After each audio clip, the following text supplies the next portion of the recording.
realise that my carrots have been in that pan for ages. I have absolutely burned the hell out of my little carrots. They're blackened and gross on the bottom. Bitter.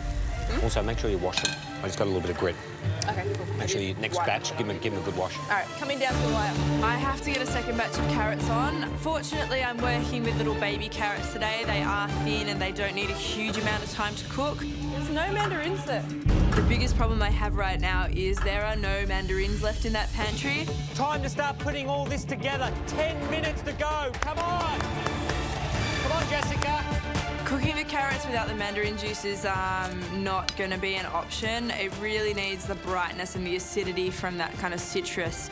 Can anybody see where the other half mandarin I had is? Massive worry. If I don't have this element on the dish, then, you know, there's not really any point in finishing it off. Hey, Jessica. Here, mate. There's another half mandarin for you. That's sweet. Hope it doesn't cost you. Look, it might give her the edge, but this is what cooking's about. We're here to do the same thing today, and that's to cook some fantastic food. All right, let's do it. The next step is to get this pumpkin puree on the go. You need liquid. Yeah.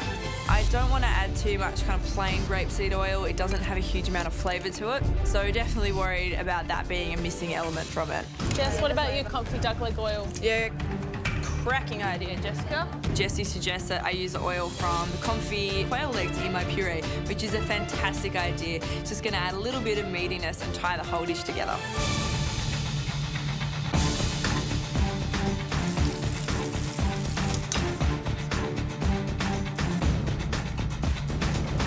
Come on, let's hurry. Yeah. Let's hurry, come on. You're on the home stretch, Jessica. Yeah. Leave yourself enough time to plate up, OK? Shannon's starting to look really nervous, which is not a good thing. I've got to get this quail out, so I've got to plate it up. I am running out of time. Right, time to start putting this bad boy together. Come on, Jessica. Come on. This is it, guys. 2 minutes to go. Come on, Jess. Come on, Jess.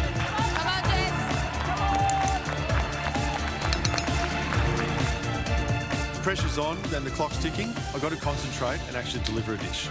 The quail's cooked slightly pinkish. This is how I like it. Some would think it's undercooked, but I've just got to hope that the judges see things the way I do, or I'm done. Oh, yeah. Yeah. 10 seconds. 9, 8, 7, 6, 5, 4, 3, 2, 1.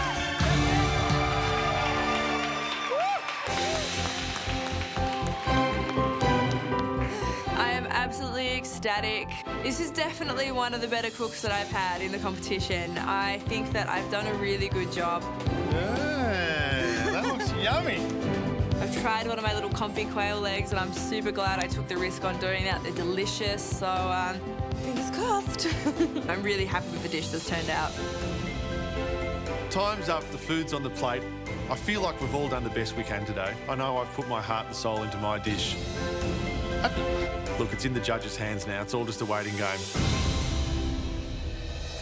I'm looking forward to this one because I think Jessica is exactly the girl to take this immunity pin out. She's been cooking brilliantly and she's flavour-driven, which I love. Well, let's find out. Let's get the first dish in.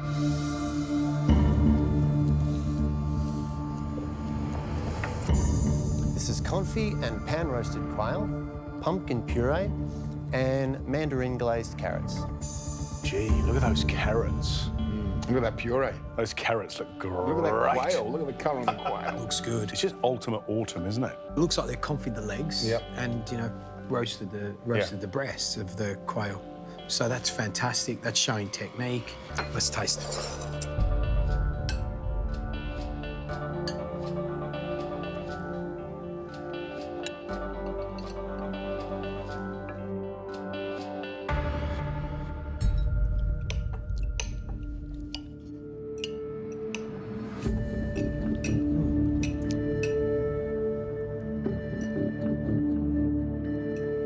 Eating the carrot top. Delicious. And you know, you mentioned the tops of the carrots. I thought for sure I'm going to eat the top of a carrot and it's going to be full of grit. And no, and delicious. How good are those confit legs? And I got a whole one. Yeah. Really good. Yum. I mean, it's a sign of a nicely cooked quail when you can eat the meat straight off the bone. It's super delicious. Can you pass me that plate then?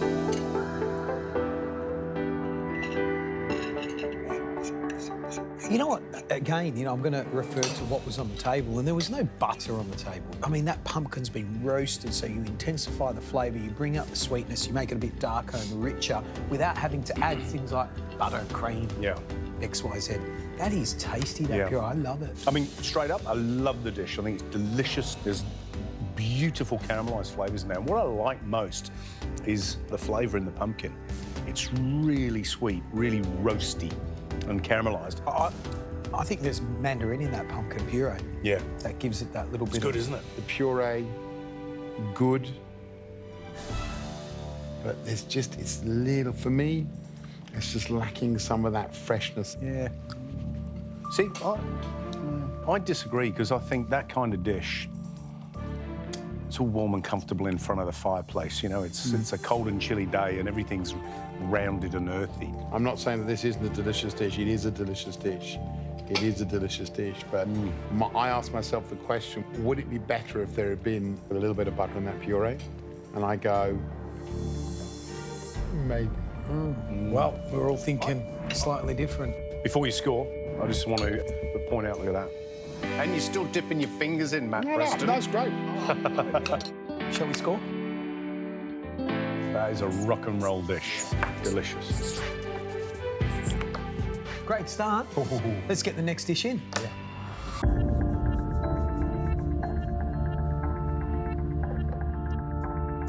This is autumn fruit poached quail, candied grape, radish and fennel. Hey, that looks all right, doesn't it? Yeah, nice. I love the colour. I love the colour of those little radishes there, and they look like some little fennel tops. Very pretty. It looks flavoursome. Shall we taste? Yeah, great looking dish. Let's go. Oh, that sauce looks good, Gary. Yeah, it does look really good. And it looks like there's poached grapes, isn't there? Or, yeah, poached grapes and fresh grapes. Oh, is that chard I see? That could be a Jessica indicator. Can I have a little scrape around in that bowl?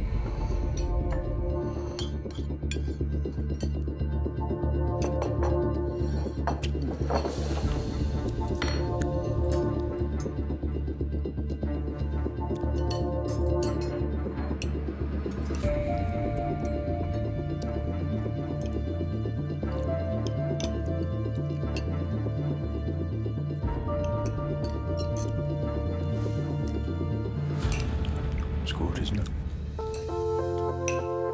I don't care who's cooked that dish. I love that. For a table of ingredients that had no sugar on there, you know, there was no honey on there. Yep. You know, there is so much delicious sweetness that's come out of the cooking of this dish. Yeah. That's so yum. And that's obviously from caramelisation of the bird. Yeah. And also those grapes that have, as you cook them down, they're intensifying. You know, a bit like a Yummy. botrytis grape. That is a yummy dish. Yeah. There's not much I can fault on it. I like it. I like it a lot. I think the thing that jumps out at me is how much flavour's packed into the bird and grapes and that vinaigrette or sauce that's in the bottom. And there's a nice contrast between fresh and cooked grapes and also that dried fennel, a little bit of herb.